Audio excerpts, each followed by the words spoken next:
This is how to run simple linear regression and interpret results of simple linear regression. For that purpose, I'm going to upload a new file, data file here. This data file is from a random source.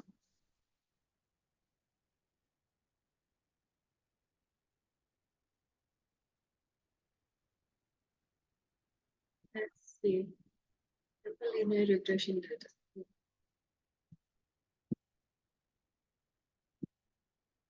The window would appear now. Now he's going to ask if it is the variable names that are in the first row. We click OK.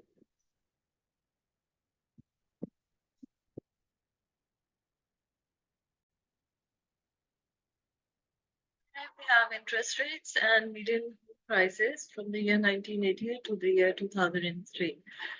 These are almost 16 data points.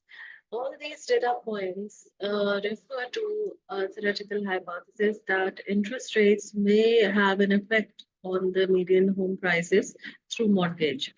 So mortgage phenomena बहुत common phenomena है और उसकी वजह से शायद interest rate की वजह से मॉर्गेज ये जो प्राइस है उसके ऊपर फर्क पड़ता है और उसकी वजह से जो होम प्राइस है उन पर फर्क पड़ सकता है।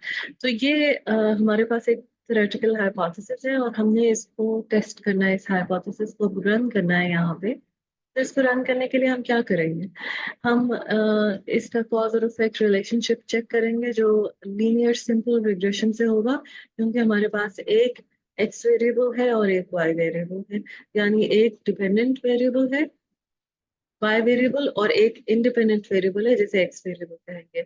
इस सूरत में आपके पास जो x वेरिएबल है दैट इज इंटरेस्ट रेट आपका इंडिपेंडेंट वेरिएबल है और जो आपका डिपेंडेंट वेरिएबल है वो है मीडियन होम प्राइसेस।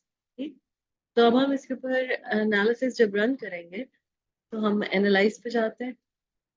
एनालाइज में रिग्रेशन पे गए, लीनियर रिग्रेशन पे गए।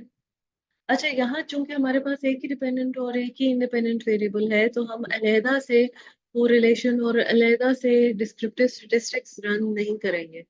जब मल्टीपल रिग्रेशन पे आएंगे तो मैं आपको बताऊंगी कि अलहदा से कोरिलेशन और अलहदा से डिस्क्रिप्टिव स्टैटिस्टिक्स किस तरह रन करना है। लेकिन यहाँ पे क्योंकि आपके पास सिंगल वेरिएबल का मॉडल है तो हम बहुत आसानी से इस रिग्रेशन एनालिसिस के अंदर ही कोरिलेशन भी देख सकते हैं और इसके अंदर ही डिस्क्रिप्टिव्स भी देख सकते हैं। तो पहले यहाँ से शुरू करते हैं। इंटरेस्ट रेट जो है ये आपका इंडिपेंडेंट वेरिएबल है, x variable. Median home prices आपका डिपेंडेंट वेरिएबल है। अब हम आते हैं स्टेटिस्टिक्स की तरफ। स्टेटिस्टिक्स में आपको एस्टिमेट्स तो चाहिए, आपको कॉन्फिडेंस इंटरवल भी चेक करना है क्या है। जो इसका यूजुअली डिफॉल्ट कॉन्फिडेंस इंटरवल है वो 95% है। इस पे अल्फा 0.05 होता है और 0.05 अल्फा से कम अगर आपकी पी वैल्यू होगी तभी आप नल हाइपोथेसिस को रिजेक्ट कर सकते हैं। ठीक है, हम यहाँ पे डिस्क्रिप्टिव्स भी देख लेते हैं। हम डिस्क्रिप्टिव्स को इस तरह से यहाँ पे देख सकते हैं। पार्शियल कोरिलेशन देखने की इस वक्त जरूरत नहीं है, पार्ट एंड पार्शियल देखने की। कोलिनियरिटी डायग्नोस्टिक्स की भी जरूरत नहीं है, क्योंकि तब होता है जब आपके पास एक से ज्यादा इंडिपेंडेंट वेरिएबल्स हो, तब मल्टी कोलिनियरिटी का क्वेश्चन आता है। इसको हम ओके करते हैं, प्लॉट्स पे जाते हैं। अब प्लॉट्स के अंदर आप क्या करेंगे कि आपका जो जी प्रिडिक्टर है उसको आप एक्स पे लेके आएंगे और जो आपका जी रेजिडुअल है उसको आप वाई पे लेके जाएंगे। ये आप रेजिडुअल्स का प्लॉट देखना चाहते हैं। ठीक है, आप देखना चाहते हैं कि जो रेजिडुअल्स हैं उनके अंदर किसी तरह का कोई वेरिएंस पॉइंट ऑफ व्यू से किसी तरह की कोई प्रॉब्लम तो नहीं है, यानी वो ज्यादा डेटा तो नहीं उसके अंदर है और अदरवाइज आपके मॉडल के अंदर इतनी इंफॉर्मेशन नहीं है। तो रेजिडुअल्स के अंदर जो डेटा पैटर्न्स हैं वो देखने के लिए हम रेजिडुअल और का प्लॉट यहाँ पे बनाएंगे। उसके लिए जी प्रिडिक्टर हमने लिया, जो प्रिडिक्टर वेरिएबल यानी एक्स वेरिएबल का जी वैल्यू है, और जी रेजिडुअल लिया जो रेजिडुअल की जी वैल्यू है। हम इसके साथ हिस्टोग्राम और नॉर्मल प्रोबेबिलिटी प्लॉट्स भी देखेंगे, इनको भी चेक करते हैं।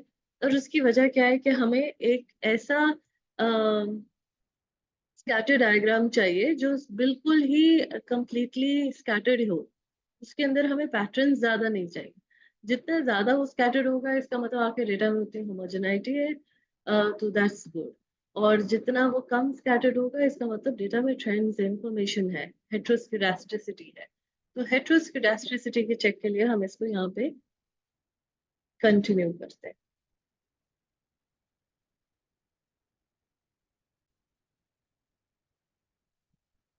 देखिए हमारे पास ये रिजल्ट्स आ गए, इसमें डिस्क्रिप्टिव स्टैटिस्टिक्स है, आपका मीन और स्टैंडर्ड डेविएशन दिया हुआ है, नंबर ऑफ इन्फ्रेंसेस आपके 16 थे, आपका कोरिलेशन भी यहाँ पे आ गया है, डिस्क्रिप्टिव का हिस्सा ही है एक तरह से। कोरिलेशन के अंदर चूंकि आपके पास सिर्फ इंटरेस्ट रेट और मीडियन होम प्राइसेस थी, उनका कोरिलेशन अगर हम देखें तो कोरिलेशन -0.620 है। अब कोरिलेशन के बारे में हमने सोचा था, देखा था कि कोरिलेशन जो है वो अगर 0.5 से ज्यादा होता है तो स्ट्रॉन्ग कोरिलेशन है, तो स्ट्रॉन्ग कोरिलेशन है। और नेगेटिव होता है तो इसका मतलब both of these move in opposite directions, they have an inverse indirect relationship. ठीक है, यानी अगर इंटरेस्ट रेट बढ़ेगा तो मीडियन होम प्राइसेस कम होंगे, इंटरेस्ट रेट कम होगा तो मीडियन होम प्राइसेस बढ़ जाएंगे। तो ये एक इनडायरेक्ट रिलेशनशिप है और स्ट्रॉन्ग रिलेशनशिप है। लेकिन यहाँ पे ये रिलेशनशिप फ्लैग नहीं हुआ हुआ, तो इसका मतलब है अगर ये फ्लैग नहीं हुआ हुआ तो it may not be a significant relationship, very strong and negative as per this. अब हम दूसरे स्टेप पे जाते हैं। ये पहला स्टेप था, पहले स्टेप में हमने कोरिलेशन रन किया और डिस्क्रिप्टिव्स रन किए। तो पहले स्टेप में हमने देखा कि दोनों वेरिएबल्स के दरमियान कुछ ना कुछ तो एसोसिएशन मौजूद है, और नेगेटिव है और स्ट्रॉन्ग एसोसिएशन है। ठीक है, अब हम आते हैं रिग्रेशन की तरफ, जो हमारा अगला स्टेप है। रिग्रेशन कॉज और इफेक्ट रिलेशनशिप को चेक करता है कि क्या आपका इनमें से कोई वेरिएबल कॉज है और दूसरा उसका इफेक्ट है या नहीं है। तो हमने यहाँ पे देखा हमारे पास जो मॉडल समरी आ रही है उसके मुताबिक आर स्क्वायर इज 0.385। अब अगर कोरिलेशन में देखें तो कोरिलेशन में जो वैल्यू है -0.620, ये आर है, that is R, that is coefficient of correlation for the sample. हम पॉपुलेशन पैरामीटर की बात नहीं कर रहे, ये सैंपल स्टैटिस्टिक है आर, पॉपुलेशन पैरामीटर के हिसाब से देखेंगे तो वो रो होगा।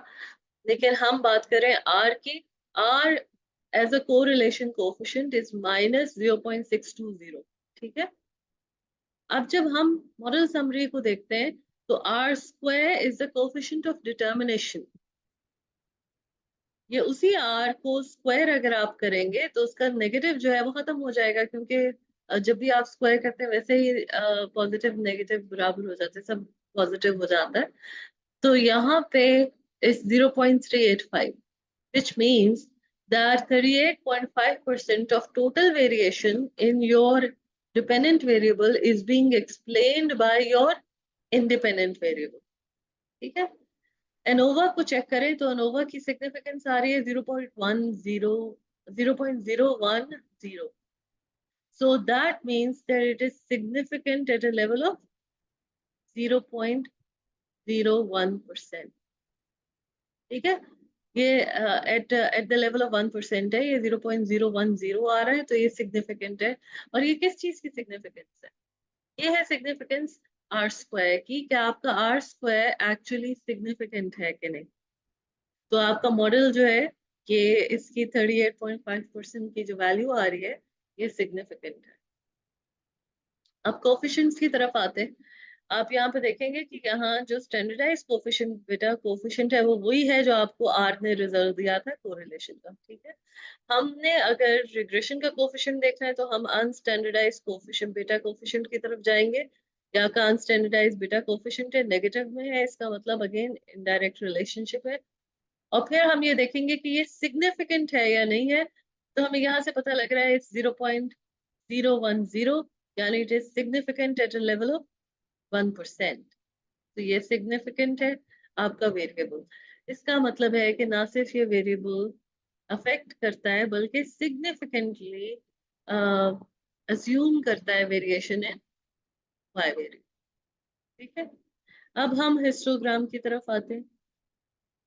हमने हिस्टोग्राम बनाया था, उसका ऑप्शन दिया था, देखिए नॉर्मल कर्व आपके सामने नजर आ रहा है।